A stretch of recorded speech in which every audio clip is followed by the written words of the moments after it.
Okay okay. Good afternoon students. आज का मेरा टॉपिक है naturalism. Define naturalism. Ma'am last time idealism हुआ था। लास्ट टाइम आइडियलिज्म हुआ था। ओके ओके अब है naturalism. Okay ma'am. Naturalism and it's educational implications. Naturalism जो है वो आइडियलिज्म के बिल्कुल अगेंस्ट है। नेचुरलिज्म में भी regarding as a revolt against the stereotype system of education। जो अभी तक रूढ़िवादी शिक्षा चल रही थी वो उसके बिल्कुल विरुद्ध है प्रकृतिवाद। It is a reaction against artificial of life. ये जीवन के आर्टिफिशियल जीवन का अलग से रिएक्शन है। प्रकृतिवाद जो है ये यूरोप की देन है। प्रकृतिवाद का जन्म जो है वास्तव में यूरोप से हुआ है। आइडियलिज्म इंडियन फिलोसफी है बट नेचुरलिज्म यूरोप की फिलोसफी है। नेचुरलिज्म के अनुसार the naturalist believe that the natural world is the real world. प्रकृतिवाद का ये विश्वास है कि पर जो भौतिक संसार है वही वास्तविक संसार है, जबकि आइडियलिस्ट कहते थे कि ये भौतिक संसार जो है ये भ्रामक है। रियल जो वर्ल्ड है वो स्पिरिचुअल है, बट नेचुरलिज्म का ये विश्वास है कि जो नेचर का प्रकृति का संसार है, भौतिक संसार है, वही वास्तविक संसार है। It is A self sufficient entity. ये अपने आप में संपूर्ण है। 18वीं सदी में इसको देखने को मिला प्रकृतिवाद। इसके जो मेन उल्लेखनीय फिलोसफर है वो है रूसो, कांट, हाबस, बेकन, हक्सले तथा स्पेंसर। हमारे इंडियन रविंद्रनाथ टैगोर ने भी नेचुरलिज्म के बारे में बहुत कुछ लिखा है। उन्होंने भी नेचुरलिज्म का विश्वास किया है। Nature alone contain the answer to all philosophical problems. कि प्रकृति अपने आप में ही जितने दार्शनिक समस्याएं हैं वो अपना उत्तर देती है nature. The watchword of naturalism is back to nature. प्रकृतिवाद कहता है कि प्रकृति की तरफ वापस चलो। Naturalism holds the belief that nature and reality are identical. यानी कि प्रकृतिवाद का ये विश्वास है कि प्रकृति ही वास्तविक पहचान करवाती है। There is no reality without nature. प्रकृतिवाद के अनुसार, नेचुरलिज्म के अनुसार कि बिना प्रकृति को जाने, बिना प्रकृति के कुछ भी वास्तविक नहीं है। Naturalism does not believe in spiritualism. प्रकृतिवाद अध्यात्म को स्वीकार नहीं करता। According to naturalism, material world is the real world. प्रकृतिवाद कहता है कि आध्यात्मिक संसार कुछ भी नहीं है, बल्कि प्रकृतिवाद का यह मानना है कि भौतिक संसार ही वास्तविक संसार है। प्रकृतिवाद, प्रिंसिपल्स ऑफ नेचुरलिज्म। प्रकृतिवाद के प्रमुख सिद्धांत कौन कौन से हैं? ये भौतिकवाद है और मशीनीवाद है। केवल विज्ञान को ही ज्ञान मानता है। प्रकृतिवाद का पहला सिद्धांत यह है कि केवल विज्ञान ही ज्ञान देता है। समस्त ज्ञान का आधार जन्म जात वृत्तियां एवं इंद्रियां हैं। जो आइडियलिज्म था वो कहता था कि जो हम सेंसेस के द्वारा देखते हैं या सुनते हैं या टच करते हैं वो वास्तविक नहीं है। बट प्रकृति के अनुसार senses are the gateway of knowledge.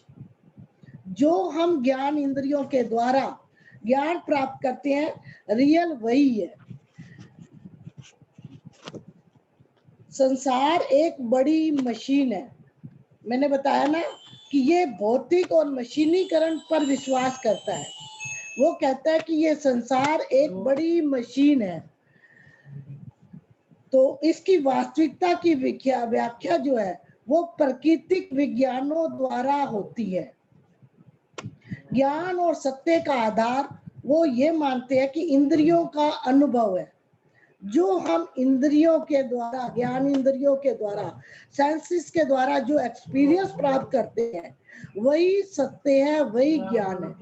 अपरिवर्तनीय प्रकृति नियम सभी घटनाओं को भली भांति स्पष्ट करते हैं। यानी कि जितनी भी नेचुरल इंसिडेंट होते हैं, नेचुरल घटनाएं होती हैं, उनके नियम स्पष्ट करते हैं प्रकृति में। वो कहते हैं कि जैसे सूर्य अपने समय से उदय होता है और समय पर ही अस्त होता है, हर चीज नेचर में सत्य है और उनके नियम है, प्रकृति के नियम है, वो रूल रेगुलेशन से चलते हैं। तो ये कहता है कि अपरिवर्तनीय प्राकृतिक नियम सभी घटनाओं को भली भांति स्पष्ट करते हैं। मनुष्य के सांसारिक जीवन की भौतिक दिशाएं, मनुष्य की जो सांसारिक जीवन की भौतिक दशाएं हैं वो भी विज्ञान की खोजों और मशीनों के आविष्कारों द्वारा बदल जा गई हैं। कोई भी वस्तु पूर्ण रूप से अच्छी या बुरी नहीं है। विकास की प्रक्रिया में मस्तिष्क एक घटक है। ये उच्च कोटि के जीवों में अधिक विकसित नाड़ी मंडल का समूह है। प्रत्येक वस्तु प्रकृति से उत्पन्न होती है और उसी में विलीन हो जाती है। Naturalism has no belief in spiritual values. Natural प्रकृतिवाद आध्यात्मिक मूल्यों को स्वीकार नहीं करता। Nature has its own history. प्रकृति की अपना इतिहास होता है, वो उसी में जन्म लेता है और उसी में विलीन होता है। Man is also change with the lapse of time because he is the official of nature. यानी कि प्रकृति की गोद में ही मनुष्य अपना परिवर्तन करता है और विकास करता है। Society is only an artificial structure. जो समाज बनाता है वो आर्टिफिशियल है, लेकिन नेचुरलिज्म ही रियल ट्रूथ है। यानी कि जो प्रकृति का ज्ञान है वही सत्य है, क्योंकि प्रकृति के नियम जो है वो निश्चित है और वही सत्य है। Naturalism don't believe in the existence of soul, God and spiritual world. प्रकृतिवाद आत्मा, परमात्मा और आध्यात्मिक संसार में विश्वास नहीं करता। They believe on the existence of material world, matter and nature. वो केवल भौतिक संसार और पदार्थ और प्रकृति पर ही विश्वास करता है, उसकी वास्तविकता को ही मानता है, उसी को एग्जिस्टेंस मानता है। Laws of nature are unchangeable. जो प्रकृति के नियम है वो अपरिवर्तनीय है। The whole universe governed by them. सारा संसार उसके अनुशासन से चलता है। Senses are the natural gateway of knowledge. यानी कि जो हमारी ज्ञान इंद्रियां हैं वही ज्ञान के द्वार है। सारा ज्ञान हम उन सेंसेस के द्वारा ही प्राप्त करते हैं। कंप्रीहेंसिबल थ्रू सेंसेस। यानी कि हम जितना ज्ञान प्राप्त करते हैं वो अपने ज्ञान इंद्रियों के द्वारा करते हैं। ये नेचुरलिज्म का विश्वास है। नेचुरलिज्म जो है वो 3 टाइप का नेचुरलिज्म है, 3 प्रकार का है। पहला फिजिकल नेचुरलिज्म, दूसरा मैकेनिकल नेचुरलिज्म, तीसरा है bio naturalism, biological naturalism. Physical naturalism जो है वो स्टडी करता है एक्सटर्नल नेचर पर, जो भी हमारा ऑब्जेक्ट है, मटेरियल है, जो नेचर में के नियम है, वो केवल उसी पर विश्वास करता है। वो कहता है कि ये जो नेचर के रूल रेगुलेशन है ये सारे अच्छे हैं, सत्य हैं, सिविलाइज्ड है। फिजिकल नेचुरलिज्म जो है वो एक्सटर्नल फिनोमिना पर ही स्ट्रेस देता है, और वास्तविकता वही है जो विजुअलाइज है, यानी कि जो हमें फिजिकली दिखाई देता है उसी को वो नेचुरलिज्म विश्वास करता है। इसमें रूसो ने एक बार कहा था कि एवरीथिंग इज गुड, सभी कुछ अच्छा है, मनुष्य जन्म से अच्छा पैदा होता है, लेकिन जब वो समाज में आता है तो उसके अंदर सारी बुराइयां आ जाती हैं। इसलिए वो नेचर की गोद में पलेगा तो उसके अंदर सब कुछ अच्छा ही अच्छा होगा। तो इसलिए nature has complete hold on the life of human being. जो प्रकृति है वो मनुष्य के जीवन में पूरा होल्ड रखती है संपूर्ण रूप से। तो ये है नेचुरल फिजिकल नेचुरलिज्म। जो मैकेनिकल नेचुरलिज्म है, mechanical naturalism regards man as a machine. जो मैकेनिकल नेचुरलिज्म है यानी कि मशीनीकृत प्रकृतिवाद, वो मनुष्य को एक बड़ी मशीन मानता है। उनके अनुसार हमारे ये एक साइकोलॉजिकल बिहेवियर है, वो मतलब कि मनोवैज्ञानिक व्यवहार पर निर्भर करता है। According to mechanical naturalism this universe is a lifeless huge machine, यानी कि इसमें कोई जीवंत प्रक्रिया नहीं है, ये एक बहुत बड़ी मशीन है। Its gets it from through matter and motion. This machine runs by natural principle, ये प्रकृति के जितने भी सिद्धांत है उस पर दौड़ती है। Mechanical naturalism believe that man as well as mind is matter, यानी कि मनुष्य जो है उसका जो मानसिक और भौतिक शरीर है उसी को वो सत्य मानता है, और वो आध्यात्मिक आत्मा की बजाय इन्हीं मशीनीकरण पर विश्वास करता है।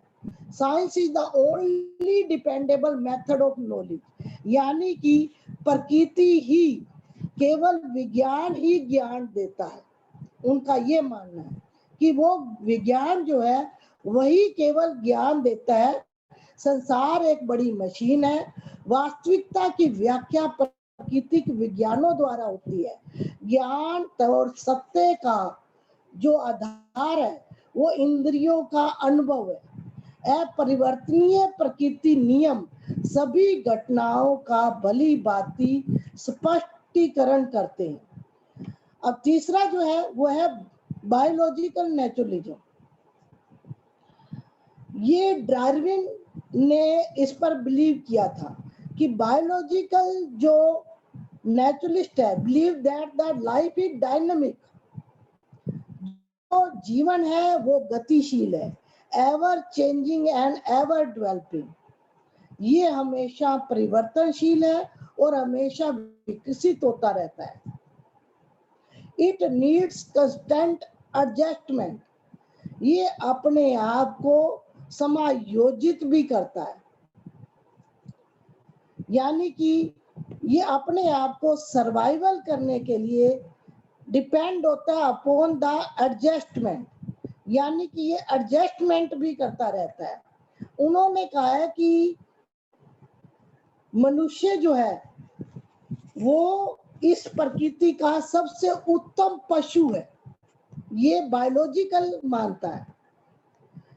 उन्होंने कहा है कि according to this man has revolved from lower animals from the gradual process of evolution, यानी कि बायोलॉजिकल नेचुरलिज्म के अनुसार हमारा जो नेचुरल विकास है या जो हमारी नेचुरल टेंडेंसी है वो नेचर पर ही डिपेंड है, नेचर के सिद्धांतों को ही मानता है।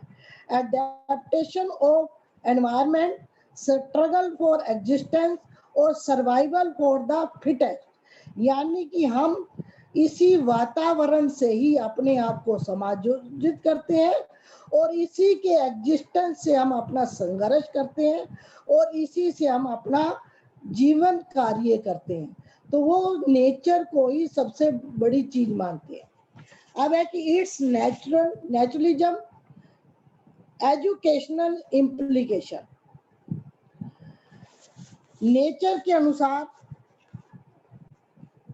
प्रकृतिवाद जो है शिक्षा को कैसे प्रभावित करता है। शिक्षा के उद्देश्य, शिक्षण विधि, शिक्षण पाठ्यक्रम, शिक्षक, पाठ्य वस्तु तथा अनुशासन।